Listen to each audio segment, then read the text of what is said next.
Hi friends, ఇవాళ మేమందరం కలిసి గోకర్ణేశ్వర స్వామి టెంపుల్కి వచ్చేసాం. చూడండి ఫ్రెండ్స్, మీరు కూడా టెంపుల్ బైక్ దిగి మేము చక్కచక్క లోపలికి వెళ్ళిపోతున్నాం. ఇంకా నేను మా అమ్మ కాళ్ళు కడుక్కుని ఊళ్ళోకి వెళ్ళిపోతున్నాం. మా చెల్లేమో ఈ ఎండల్లో ఒకటే గోల. చూసారా ఫ్రెండ్స్, ఈ ఆలయ చరిత్ర మీరు కూడా తెలుసుకుంటారా? ఈ దేవాలయం 11వ శతాబ్దం వేంగి చోళ రాజుల కాలంలో శివలింగంగా చెప్పవచ్చు. ఈ స్వామివారు గోవు చెవిలో దాక్కోవడం వలన గోకర్ణేశ్వర స్వామిగా ఇక్కడున్నారు. ఈ శివలింగం స్వయంగా కర్ణుడు ప్రతిష్ఠించారంట.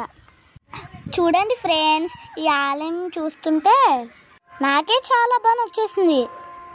ఇంకా నేను నా ఫ్రెండ్ తేజాక్షి ఆలయం మొత్తం ప్రదక్షిణ చేశాం. స్వామివారికి ప్రతి శివరాత్రికి విశేషమైన పూజలు జరుగుతాయంట. ఈ ఆలయం పురాతనమైన ఆలయం.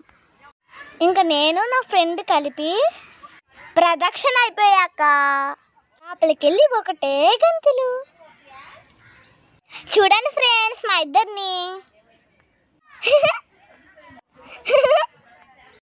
మాతో పాటు మా చెల్లి కూడా ఒకటే గంతులు. ఇంకా స్వామివారిని దర్శనం చేసుకుందామా? పదండి ఫ్రెండ్స్. ఈ స్వామివారు ఇక్కడ 3వ కన్నుతో వెలిచారు. చూడండి ఫ్రెండ్స్, పైన కనపడుతుందో త్రినేత్రం. స్వామివారిని దర్శనం చేసుకుంటే మనసుకు ఎంతో ప్రశాంతంగా ఉంది. ఇంకా మా అమ్మ గోత్రనామాల పూజ చేయించేసాం. Bye friends.